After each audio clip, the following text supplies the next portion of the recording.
நண்பர்களுக்கு வணக்கம். நான் எப்ப சோழன். ஒட்டுமொத்த அரசியல் கட்சிகளுக்கும் ஆப்பு வைத்திருக்கிறது உச்ச நீதிமன்றம்.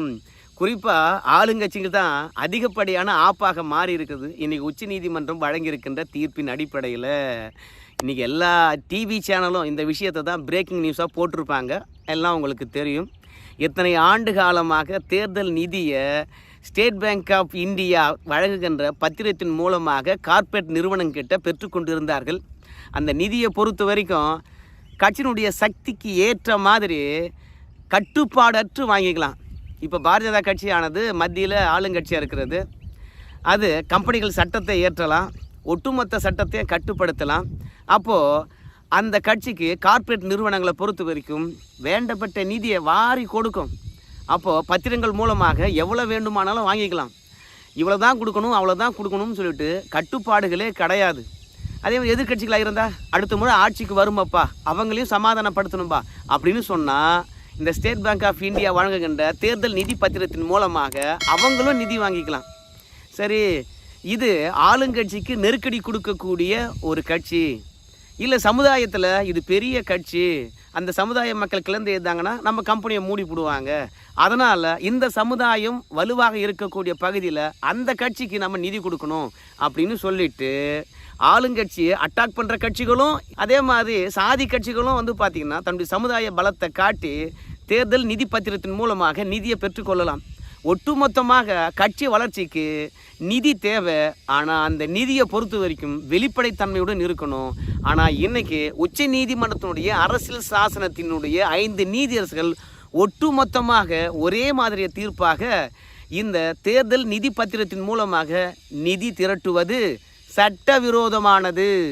இனி இந்த தேர்தல் நிதி பத்திரத்தை எந்த வங்கியும் வழங்கக்கூடாது. அதோட இனிமே தேர்தல் பத்திர நிதி எந்த கட்சியும் திரட்டக்கூடாது.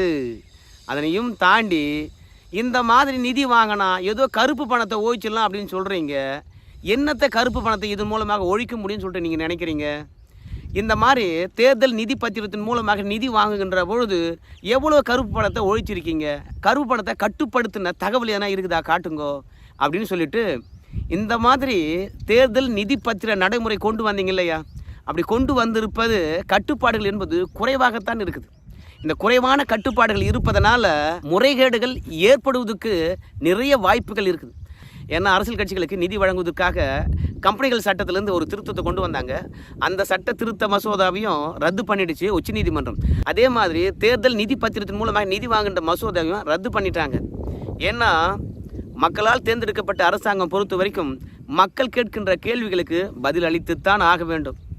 ஆனால் இந்த தேர்தல் நிதி பத்திரத்தின் மூலமாக நிதி வாங்கினீங்கன்னா மக்களுக்கு எவ்வளோ நிதி வாங்குகிறோம், யார் நிதி கொடுக்குறாங்க, எதனால் நிதி கொடுத்தாங்க என்ற விவரத்தை சொல்ல முடியாதுன்னு சொல்லிட்டு இந்த தேர்தல் நிதி பத்திர மசோதானது மக்களுக்கு தகவல் தராமல் தடுக்கிற மாதிரி இருக்குது.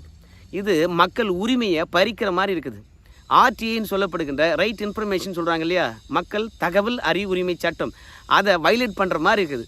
அதனால் இனிமே தேர்தல் நிதி பத்திரத்தின் மூலமாக யாரும் நிதி பெறக்கூடாது, அந்த சட்டத்தை ரத்து பண்ணுறோம் அப்படின்னு சொல்லி போட்டாங்கப்பா. அதோடு போச்சுன்னா கருப்பு பணத்தை எப்படி ஒழிக்கிறது அப்படின்னு நீங்கள் கேட்பீங்க. எங்களுக்கு தெரியாதா என்ன?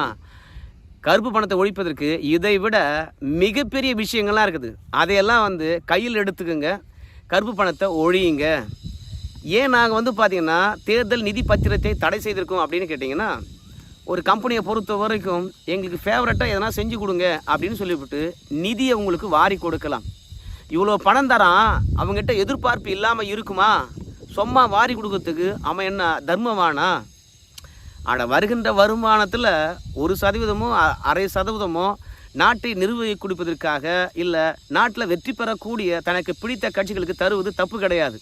ஆனால் இந்த தேர்தல் நிதி பத்திரத்தின் மூலமாக எவ்வளவு கோடிகளை நீங்கள் வாங்கியிருக்கிறீங்க அப்படின்னா எதிர்பார்ப்பு இல்லாமல் வாரி தருவானா? அப்போது எவ்வளோ முறைகேடுகள் ஈடுபடுவதற்கான வாய்ப்பு இருக்கிறது. அதிலையும் தாண்டி ஒரு கம்பெனிக்காரன் எக்கச்சக்கமான நிதியை வாரி கொடுப்பான். அந்த நிதியின் மூலமாக நீங்கள் தேர்தலை சந்தித்து அவன் யாரை வீழ்த்த வேண்டும் என்று சொல்கிறானோ அவனை ஜனநாயக முறைப்படி வீழ்த்தாமல் அவன் கொடுக்கின்ற நிதியின் அடிப்படையில் நீங்கள் வீழ்த்துவீங்க. அதனால் இனிமேல் வங்கிகளை பொறுத்த வரைக்கும் தேர்தல் நிதி பத்திரத்தை கொடுக்கக்கூடாது அப்படின்னு உச்சநீதிமன்றமானது இல்லை, அரசியல் சாசன பெஞ்சானது அதிரடியான தீர்ப்பை கொடுத்துருக்கிறது. அதோடு போச்சுன்னா இப்போ இருக்கின்ற சட்ட மசோதா பொறுத்த வரைக்கும் இந்த நடைமுறையை அப்படியே கடைபிடிக்கவே கூடாது, இது சட்டவிரோதமானதாக இருக்கிறது அப்படின்னு சொல்லியிருக்கிறாங்க. அப்படி சொல்லியிருப்பதனால இனிமேல் கம்பெனிகள்கிட்ட நிதி பெற வேண்டும் என்றால் புதிய சட்ட மசோதாவை உருவாக்கித்தான் ஆக வேண்டும். தேர்தல் நெருக்கத்தில் நீங்கள் தேர்தல் நிதி பத்திரத்தின் மூலமாக நிதி வாங்கக்கூடாது, சட்டவிரோதமானது என்று அறிவித்திருப்பதனால ஆளுங்கட்சிகளுக்கு மிகப்பெரிய ஒரு ஆப்பு. இப்போது உச்சநீதிமன்றம் வழங்கியிருக்கின்ற தீர்ப்பு என்னவோ ஒட்டுமொத்தமாக பாஜகவுக்கு எதிரானது. ஏன்னா கடந்த காங்கிரஸ் ஆட்சி காலத்தில் இந்த மாதிரி தேர்தல் பத்திரத்தின் மூலமாக நிதி வாங்குவது கிடையாது, நன்கொடை மூலமாகத்தான் நம்ம வாங்குவோம். சிறு சிறு தொகையோ பெரிய பெரிய தொகையோ எந்த கட்சிக்கு யார் எவ்வளோ கொடுக்குறாங்கன்ற ஒரு தகவல் இருந்தது. ஆனால் மோடி வந்த பிறகு வங்கிகள் மூலமாக பண பரிவர்த்தனை செய்தால் அதில் ஒரு வெளிப்படைத்தன்மை இருக்கும். வங்கிகள் மூலமாக பணம் வருகின்ற பொழுது அந்த கம்பெனியினுடைய அக்கௌண்ட் மூலம் வருது இல்லையா, அதனால் அவனுக்கு எவ்வளோ லாபம் வந்திருக்குது, அது எவ்வளோ பார்த்தீங்கன்னா கைமாறி இருக்குது என்ற கணக்கு வங்கிகள் இடத்துல இருக்கும். அது கருப்பு பணமா அல்லது வெள்ளை பணமா என்பது வங்கியே முடிவு செஞ்சுக்கும்.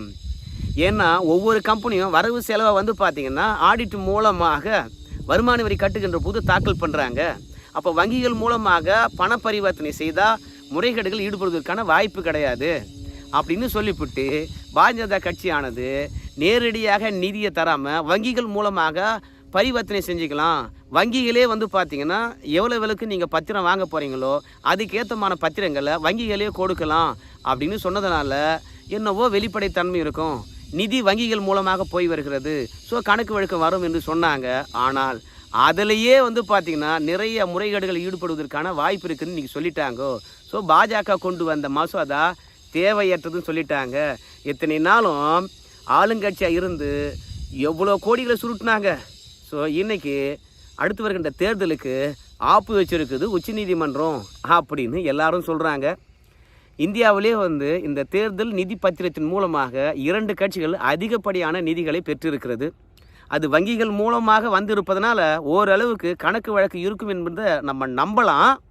இருந்தாலும் ஆர்டிஐயில் ஒருத்தன் போட்டு எவ்வளோப்பா நிதி வாங்கின அப்படின்னு சொல்வதற்கு ஏன் நீங்கள் தயங்குறீங்க? வங்கிகள் மூலம் தானே போய் வருது. வங்கிகளுக்கு தெரிகின்ற கணக்கானது உங்களுக்கு வாக்களித்த மக்களுக்கு தெரியக்கூடாதா? அதனால் இது சட்டவிரோதமானது அப்படின்னு நம்முடைய உச்சநீதிமன்றமானது கருதுகிறது. ஏதோ 2 கட்சி அதிகமாக நிதி வாங்குதுன்னு சொன்னியப்பா, எந்த கட்சி அப்படின்னு கேட்டிங்கன்னா ஒன்று திமுக, இன்னொன்று பாரதிய ஜனதா கட்சி. இந்தியாவில் எத்தனையோ ஆளுங்கட்சிகள் இருந்தாலும் இந்த 2 கட்சி தான் அதிகப்படியான நிதிகளை பெற்றிருக்கிறது. கார்ப்பரேட் நிறுவனங்கிட்ட இருந்து, பெரிய நிறுவனங்கிட்ட இருந்து.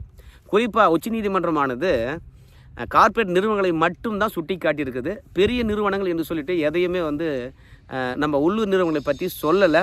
ஸோ இந்தியாவை பொறுத்த வரைக்கும் கார்ப்பரேட் நிறுவனங்கள் தான் வாரி கொடுக்குறது அப்படின்னு உச்சநீதிமன்றமே கருதுகிறது. இந்த வழக்கை தொடுத்தது கம்யூனிஸ்ட் கட்சி தான் முதலாக. அதற்கு பிறகு பல கட்சிகளும் கம்யூனிஸ்ட் கட்சியுடன் இணைந்து கொண்டது. பல முறை இந்த வழக்கை விசாரித்து தீர்ப்பு சொல்லணும். ஏன்னா பெரிய பெரிய கம்பெனிக்கிட்ட இருந்து கோடிக்கணக்கான பணத்தை வாங்கி வச்சுக்கிட்டு தேர்தலை சந்தித்து செயற்கையாக வெற்றி பெறுகின்றார்கள். மக்கள் ஆதரவு என்பது எவ்வளோன்னு தெரிய மாட்டேங்குது. வாக்குகளை விலைக்கு வாங்குறாங்க, விசாரிக்க வேண்டும் என்று சொன்னாங்க. ஆனால் பல முறை கோரிக்கை வைத்தும் விசாரிக்கல. ஆனால் இன்றைக்கி இந்திய அரசியலமைப்பு சட்டத்தின் அடிப்படையில் அரசியல் சாசன பெஞ்சானது 5 நீதியரசர்களும் ஒரே மாதிரியான தீர்ப்பு, இது சட்டவிரோதமானது, இனிமேல் நடைமுறையில் இருக்கக்கூடாது, வங்கிகளும் பத்திரத்தை தரக்கூடாது என்பதை அழுத்தம் திருத்தமாக சொல்லியிருக்கிறாங்க. அதுவும் இல்லாமல் இந்த தீர்ப்பு இதோடு முடிஞ்சு போயிருந்தால் கூட அரசியல் கட்சிகளுக்கு பார்த்திங்கன்னா பிரச்சனை இருந்திருக்காது. மார்ச் 6க்குள்ளே நீங்கள் தேர்தல் நிதி பத்திரத்தின் மூலமாக எவ்வளோ நிதி வாங்கினீங்களோ அதை பொது வெளியில் வையுங்கப்பா. யார்கிட்ட எவ்வளோ வாங்கினீங்க, எவ்வளோ நிதி இருக்கிறது, நியாயமானதா நீதியானதான்னு சொல்லிட்டு வெளியே காட்டுங்கப்பா அப்படின்னு சொல்லிட்டு அதுக்கு கால நிர்ணயமும் மார்ச் 6க்குள்ளே வச்சுருக்காங்க. ரொம்ப குறுகிய காலம்தான். பல கோடி ரூபாய் வாங்கியிருப்பாங்க. அதற்குள்ளே எப்படி கணக்கு வழக்கு ஒப்படைக்க போகிறாங்கன்னு தெரியல. ஆனால் அதிகமான நிதி வாங்கியிருக்கவங்களாம் என்ன சொல்கிறாங்க கேட்டிங்கன்னா, நாங்கள் மொத்தமாக வங்கி மூலம் தானே வாங்கியிருக்கிறோம், வங்கிக்கிட்ட எங்களுடைய கணக்கு வழக்கு இருக்கும் போது நாங்கள் போய் கேட்டால் ஒரு பட்டனில் தட்ட போகிறாங்க, அப்படியே பிரிண்ட் அவுட் கொடுக்க போகிறாங்க. அந்த பிரிண்ட் அவுட் எடுத்துன்னு போயிட்டு நாங்கள் கொடுத்துட்டு வர போகிறோம் தேர்தல் கமிஷனில். அதுவும் உச்சநீதிமன்றம் சொல்லிடுச்சு, இனிமேல் தேர்தல் கமிஷனானது தேர்தல் நிதி பத்திரத்தை வாங்குவதற்கோ அதன் மூலம் நிதி வந்தாவோ நீங்கள் அனுமதிக்கக்கூடாது அப்படின்னு சொல்லியிருக்கிறாங்க. அதே மாதிரி அரசியல் கட்சிகளை பொறுத்த வரைக்கும் இனிமேல் நிதி பெறுவதற்கான மாற்று வழியை நீங்கள் ஏற்பாடு பண்ணிக்கணும் அப்படின்ற விஷயத்தையும் சொல்லியிருக்கிறாங்க. கம்யூனிஸ்ட் கட்சியானது இந்த கேஸை உச்சநீதிமன்றத்துக்கு எடுத்துகிட்டு போனதுனால எங்களுக்கு மிகப்பெரிய வெற்றி கிடைச்சிருக்குது. இதில் பாஜகவுக்கு மிகப்பெரிய ஆப்பு அப்படின்னு கம்யூனிஸ்ட் கட்சிகள் கொண்டாடுகின்றார்கள். அதை நான் சொல்லலை, நம்முடைய கம்யூனிஸ்ட் கட்சியினுடைய பொதுச்செயலாளர் இருக்கக்கூடிய பாலகிருஷ்ணன் அவர்களே சொன்னாருங்க. மொத்தத்தில் இந்த தேர்தல் நிதி பத்திரத்தை பொறுத்த வரைக்கும் வெளிப்படைத்தன்மை கிடையாது, கருப்பு பணத்தை கட்டுப்படுத்தலை, அதோட அரசை கணக்கு கேட்பதற்கான உரிமை மக்களுக்கு இருக்கிறது. அதுவும் தற்போது உள்ள நடைமுறையில் நீங்கள் பணம் வாங்கிக்கிட்டே இருந்தீங்கன்னா அது ஊழலுக்கான வழிமுறையாக இருக்கும். அதனையும் தாண்டி ஒரு ஆளுங்கட்சி பிடிச்சிருக்குது அப்படின்னா வரம்பற்று பணம் தரலாம். இந்த வரம்பற்று ஒரு கட்சிக்கு பணம் தருவதை பொறுத்த வரைக்கும் அரசாங்கமானது தன்னிச்சையான முடிவெடுத்திருக்குது. அதில் ஏதோ அரசாங்கம் முடிவெடுத்தால் கூட பரவாயில்ல, கம்பெனியே முடிவெடுத்துக்கலாம், எவ்வளோ பணம் எவ்வளோக்கு யார் கொடுக்கணுன்றத நீயே முடிவு பண்ணிக்கோ அப்படின்னு சொல்லிட்டு வரம்பற்ற நிதி வருவது சட்டவிரோதமானது இருக்கிறது. அதனையும் தாண்டி முழு விவரங்கள் மசோதா தொடர்பாக யாருக்குமே தெரியல. இவ்வளோ சீக்ரெட்டாக இவ்வளோ குறைந்த கட்டுப்பாடுடன் ஏன் கொண்டு வரணும் அப்படின்னு கேட்டிருக்காங்க. அதுலேயும் இனிமே பண பரிமாற்றமாக இருந்தாலும் கட்சிகளுக்கு பணம் தருவதாக இருந்தாலும் சரி, கட்சிகள் பணம் வாங்குவதாக இருந்தாலும் சரி, மக்கள் கணக்கு கேட்பான். அதனால் வெளிப்படைத்தன்மையுடன் இருக்கணும், ஆர்டிஐயில் அதை கொண்டு வரணும் அப்படின்னு சொல்லியிருக்கிறாங்க. மொத்தத்தில் இப்போ இருக்கின்ற கட்டுப்பாடை விட இன்னும் ஏகப்பட்ட கட்டுப்பாடுகளுடன் நீங்கள் நிதி பெறுகின்ற சட்ட மசோதா ஏற்ற வேண்டும் என்று சொல்லிட்டு ஏற்கனவே இருந்த ஒட்டுமொத்தத்தையும் ரத்து பண்ணியிருக்குது நம்முடைய உச்ச நீதிமன்றம். ஏற்கனவே இது தொடர்பாக கம்யூனிஸ்ட் கட்சியானது கருத்து தெரிவித்திருக்குது. கூடுதலாக என்ன சொன்னாங்கன்னு கேட்டிங்கன்னா, பிஜேபி அரசாங்கமானது கார்ப்பரேட்டுகளுக்கான அரசாங்கம், அதனால் கார்ப்பரேட்டுகளை பொறுத்த வரைக்கும் பிஜேபிக்கு வாரி தரும் பணம், அதனால் இந்த தேர்தல் நிதி பத்திர முறையை உச்சநீதிமன்றம் அதிரடியாக ரத்து செய்ததை வரவேற்கின்றோம் அப்படின்னு சொல்லியிருக்கிறாங்க. எனக்கு தெரிந்து காங்கிரஸ் ஆட்சியில் தான் பல கார்ப்பரேட் நிறுவனங்கள் பணம் வாங்கிக்கிட்டு மோடி ஆட்சி வந்த உடனே இந்தியா விட்டு தப்பிச்சு ஓடி போயிட்டாங்க. இப்போ எல்லாரும் என்ன சொல்கிறாங்க, என்னப்பா கார்ப்பரேட் நிறுவனங்களுக்கான ஆட்சி இல்லை என்றால் அதானியும் அம்பானியும் ஏன் வளர்ச்சி அடைஞ்சாங்க அப்படின்னு சொல்கிறாங்க. இந்தியாவில் பார்த்திங்கன்னா 100க்கும் மேற்பட்ட ஐகான்கள் உருவாகி இருக்குது, அதாவது ஸ்டார்ட் அப் நிறுவனங்கள் உருவாகி இருக்குது. இதெல்லாம் மோடி கார்ப்பரேட் நிறுவனங்களுக்கு ஆதரவாக இருப்பதனால தானே அப்படின்னு சொல்கிறாங்க. கார்ப்பரேட் நிறுவனங்கள் உருவாவதற்கும் அதானி அம்பானி வளர்ந்ததுக்கும் தேர்தல் நிதி பத்திர முறைக்கும் என்ன தொடர்புன்னு நமக்கு தெரியல. காங்கிரஸ் கட்சியில் இருக்கிறவங்க பல பேர் கார்ப்பரேட் நிறுவனங்களை வச்சு நடத்துகிறாங்களே, அதெல்லாம் கம்யூனிஸ்ட் கட்சிக்காரங்க ஏற்றுக்கிட்டு அவங்க கூட கூட்டணியில் இருப்பாங்க. ஆனால் அவங்களுக்கு ஃபேவரட்டாக எந்த கட்சி இருக்குதோ அந்த கட்சிகளை பொறுத்த வரைக்கும் பேசவே மாட்டாங்க. எனக்கு தெரிந்து இன்றைக்கி திமுகவில் கூட நிறைய பேர் கார்ப்பரேட் நிறுவனங்கள் போன்ற பெரிய பெரிய கம்பெனி வச்சுருக்காங்க. ஆனால் கம்யூனிஸ்ட்டு அதெல்லாம் கார்ப்பரேட் நிறுவனமாக அவங்க கண்ணுக்கு தெரியாது. மொத்தத்தில் பாஜக ஆட்சி 2017 தேர்தல் நிதி பத்திர முறையை கொண்டு வந்தது. ஸோ அந்த பத்திர முறையை இன்றைக்கி தடை செய்திருக்கிறாங்க. என்னை பொறுத்த வரைக்கும் எந்த நிதியை பெறுவதாக இருந்தாலும் சரி அது வெளிப்படைத்தன்மையுடன் இருக்க வேண்டும்.